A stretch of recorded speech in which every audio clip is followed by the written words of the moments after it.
World War III watch. Let's just face it, it's already started. I'm here with co-host Jay Scott, and we're looking at the happenings in Ukraine, the quote-unquote peace talks, whatever you want to call it, the back and forth. The Trump is really the peace president again, after all. Well, we're going to break that down for you guys in a second, what's really going on, what they're not telling us. But this came up this morning, and I think this is important because DD Geopolitics showed it. Oh, go ahead, Jay. Yeah, really quick.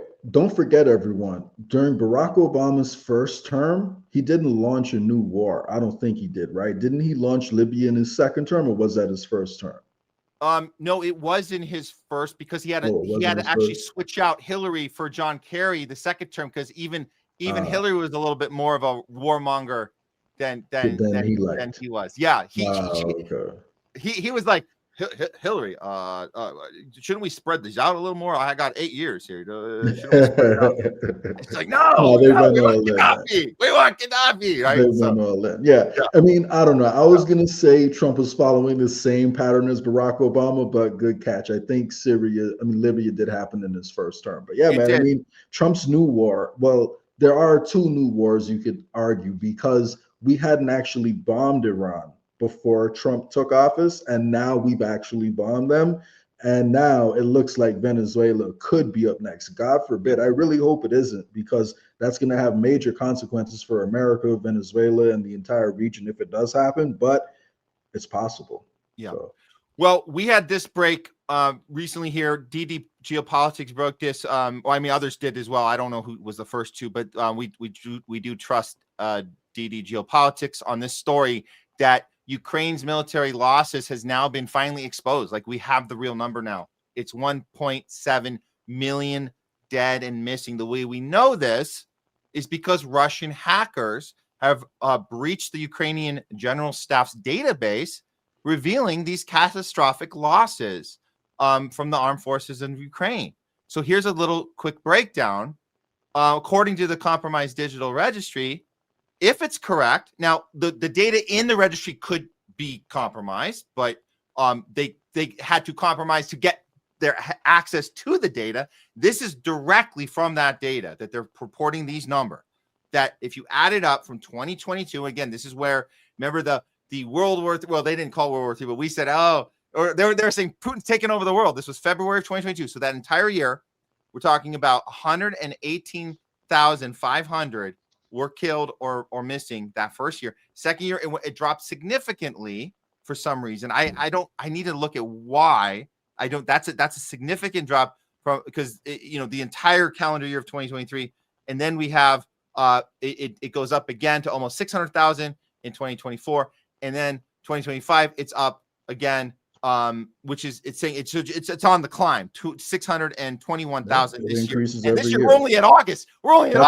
That's what losing a war looks like, man. So that's what losing a war looks like. Yeah. Unfortunately. Yeah. And it's sad because Lindsey Graham said it early on. We're willing to fight till every last Ukrainian, and Zelensky took him up on that offer. And that's what we're seeing play out right now. And it truly is a shame, because Ukraine, I believe, is one of the most heavily populated countries in Europe. And now you have a large chunk of men in that population, who are dead. And imagine, how does that economy rebuild?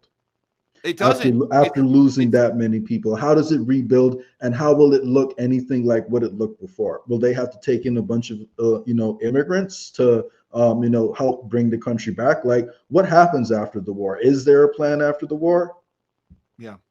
They never thought that far ahead. And we've talked about the comparison, because Zelensky being literally a theater TV actor, he actually played the president. He would be like the equivalent of us handpicking Martin Sheen to be our actual president right out of the West Wing. He was so he was handpicked. We feel like this has been scripted, like television gets scripted, and maybe they only had enough material for 2 seasons, and they didn't think ahead beyond the first 2 seasons because they figured they'd get canceled. And now they have to wing it. That's what I'm looking at. It is. Yeah, it's a TV writers room that is having writer's block right now. That's what's going on. They're having writer's block, and now we had this leak happen, and we're seeing these numbers that they didn't want us to see, and they're right in front of us. And if you look at this, they have, it's not just, these are not just all numbers. These are every detail, personal details, family context, photographs. It was carried out by this group including it was multiple people that carried this out: Killnet, Pallets Pro, UserSec, Berengeni. The hackers now hold these terabytes of sensitive material, and now they can use it as leverage to try and maybe help end this thing. And that's what it's looking like they're doing. Did you see that clip? I don't know if I pulled it. I can go find it. Did you see the clip of them that released a video on this one? Maybe I can find No, this. I didn't catch that. But, what I can say honestly is that this conflict and negotiation is going pretty much how I had originally expected it to when Trump took office. And, I'm not trying to say, like, I told you so, you guys, but this is simply following the money that led me to this conclusion. But I always said, Trump knows that the Ukraine war is not popular. However, he's captive to the same interests as the Democrats. So instead of just marching full steam ahead like Joe Biden was, what we're getting with Trump is stutter steps towards the same end goal, just to give people hope. But even when you look at Trump's latest quote unquote negotiations, all he's doing is he's telling the Russians everything they want to hear. And then he's going back to the Europeans and Ukraine and telling them everything they want to hear. So it looks like progress is actually happening, but no real negotiations have gone on this entire time. And you can't make me believe that Trump is that stupid that he doesn't understand that you have to have real negotiations if you want to end this conflict. So all he's doing is he's playing both sides until it comes to a head. And will it wind up being British and French troops that draw us into Ukraine in the end? I'm not sure. Maybe I'm hoping we can still avoid the war, but I just want everyone to know, again, Palantir, the CEO of Palantir, Alex Karp, came out and said that he expects us to be in a 3-front war against Russia, China, and Iran by the year 2027, I believe, or something like that. So if that's what he's saying, and he's the profiteer on war, just like how, before the COVID pandemic, we had, the people talking about how there was a pandemic coming and then it happened. The profiteers of the pandemic predicted it. The profiteers of war are predicting a 3-front war. So, I hope we can avoid it, and maybe we can avoid it if we enlighten enough people on the plan. But this is what they've said they want to do. And again, real quick before I land, I want everyone to realize our weapon supplies are right now at 20% of where, the Pentagon says they should be for the stated goals that they have on record. And Matt, do you know what the estimated time is for the manufacturing for all this to catch up? To get back to 100%. This is if today we stop giving away weapons. Guess how long of a time the Pentagon is saying it will take to replenish those supplies? Take a guess. Decades. I don't know. Some of the most important cruise missiles, like the ATACMS, I believe, or the Tomahawks. It's going to take 6 to 7 years for that to happen. Wow. So how are they going to manufacture consent for a war economy? I don't know, but to convince the American people that we have to transform all of our manufacturing capacity into a war economy, that's going to be a big ask. But how else can they accomplish their stated goals unless there's consent from the American people to replenish this war supply? So hopefully Palantir is off on the timeline, but it really does make me worried because we can do it. Actually, we can replenish those supplies quicker, but we have to transform into a war economy. Yeah, that's the only way that could happen. So I'm personally worried about where this is going, and I hope that I'm wrong and that Trump really has something up his sleeve and he's really negotiating peace. But when I look at what he's doing, it kind of feels like he's just stringing everyone along because he knows what he's about to do is unpopular. I just don't think there's any chance he has some trick up his sleeve. I mean, he definitely has a need to be seen well and to be received well, but he's waiting for his pecking orders. And when this thing ends, and I hope it ends soon, it's not going to be because he had some clever chess move. It's going to be because the overlords, all of them, said it's time. That's it. So I agree with you on the going around from negotiation to negotiation. There's some theater involved there. Again, I think he's getting the top-down command. and they recognize that half of MAGA got very, very pissed off, let's say the least, about Epstein, and they're looking, they're at the minimum, they're concerned, at least a little concerned, that it's not America first, it's Israel first. So there has to be some sort of posturizing of, oh, he does care about peace. So that might be what's happening right now. But at some point, the overlords will say it's time to end this. So it won't be Trump's magical move. It'll be because it's time to move those resources into the next thing, which the three-pronged war is the three-front war is a thing. And I liked your comparison to COVID, but it's even worse than that, because those are the people predicting it that knew it was going to happen. They weren't necessarily the people writing the checks. You have literally Palantir, Peter Thiel, you have Alex Karp, who were just given $320 billion from the big, beautiful bill. They're not just predicting it. They're not just in the room with it. They actually have the checks, and they're saying, here's what we're going to use that money for.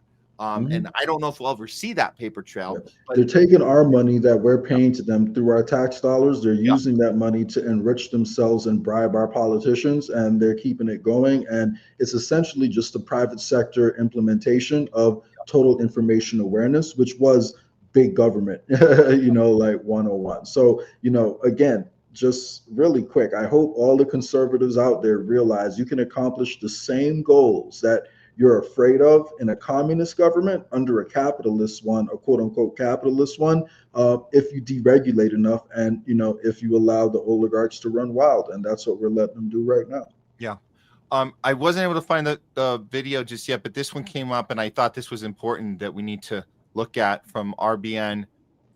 Nick Cruz put this up. I guess the children indoctrinated into the Banderetti Nazi ideology to fight an unwinnable war for Western bankers. These are them. This is the poorest country in Europe. It's now completely dependent on NATO power. So you were talking about what happens to Ukraine. They're screwed, man. They are screwed. They're completely dependent on NATO powers, while the youth has no job prospects, no future. And right now, it's not even just limited to just Ukraine. This carnage is going to go all over Europe in terms of the economic carnage, because right now, all these governments across Europe are pledging to spend their money that they don't have to fight Russia. So all we're doing is we're offloading the bill to the UK and Europe and the rest of Europe. But the people in those countries don't want it. It's just their governments are, nearly as corrupt as ours, probably just as corrupt, in a lot of ways. And they're being bamboozled, even worse than we are in some ways, because, their economy, they don't have the world reserve currency like we do. So, and right now, Germany is going through a period of rapid deindustrialization because energy costs have gone so high, because guess what? We blew up their pipeline and we stopped them from trading with Russia. So they have been one of the most dominant manufacturers in the world in many industries like automobiles. And right now, they're hurting really bad, and businesses are closing down. Unions are losing power, because of the fact that, they're spending more and more money on this war machine against a non-existent threat, because Russia doesn't want to invade the rest of Europe. And any honest observer would realize that. They don't even want to take all of Ukraine. If they did want to take all of Ukraine, they would have took it already. Like, they're literally just focused on protecting the areas that the Azov battalion is going after. And they want to, not have NATO right along their border. That's their goal. So it's their goal. And we figured this out right away. It's very much like COVID. Like, it doesn't take a genius. Yeah, Trump knows it too. So this is what's going on there. This is like the men are dead. They've been ripping out. They were going after like 14-year-old boys. They were going after 60-year-old men. There's like nobody left. These are the young girls they have lined up. Look at the looks on their faces during this little ceremony, this little Nazi ceremony they're doing. Here we go.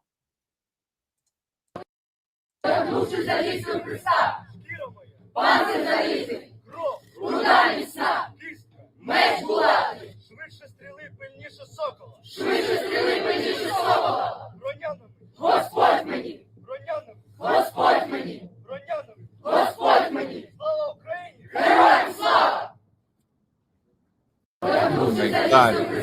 we've been funding Nazi ideology, over there in Eastern Ukraine, since they took over, since the Second World War. So just like every other enemy that we face today, quote unquote enemy like ISIS, Al Qaeda, they're all funded by our own government. And until we realize that and we call out the role we're playing in all these problems, like, we can't fix it. And Trump, if he really wanted to fix things, he would be honest about more of these issues, and he isn't. And he's just stutter stepping us towards the same end goal because he knows it's unpopular.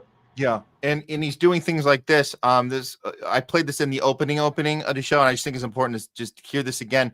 What he's doing on Fox News, talking about wanting to go to heaven, trying to put some human element to it, trying to win back those MAGAs. They said, you're not a peace president, man. And this whole time he's saying these things with not even a mention or a consideration of the genocide we are funding in Gaza. So here, I don't know if you heard this one yet. This is his little heaven spiel to kind of relate to people about why he thinks he's doing a good thing here. Here we go. I want to end it. We're not losing American lives. We're not losing American soldiers. We're losing Russian and Ukrainian, mostly soldiers. Some people, as missiles hit wrong spots or get lobbed into cities like Kiev and towns. But, if I can save 7,000 people a week from being killed, I think that's I want to try and get to heaven if possible. I'm hearing I'm not doing well.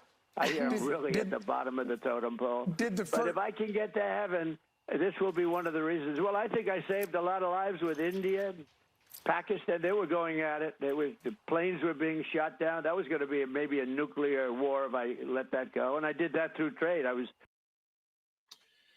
There it is. And I guess that's probably had an effect on a handful of MAGAs who think that's some big moment of like human moment he's having. And again, I just think it's he's being walked through this process. Of course. I mean, his actions don't align with his words. Like, if you really want peace, Matt, then you don't promise the world to both sides without actually trying to get some solid, negotiations happening. And that's exactly what he's been doing. He's been taking the PR wins along the way. His base has been celebrating it because, unfortunately, it's hard to get the truth on this issue. Like, the geopolitics is something I'm pretty interested in. So, I spend time like keeping up with what's happening, but most people don't do that. And, it's unfortunate because a lot of them are falling for the fact that they think he's a peacemaker. So, yeah.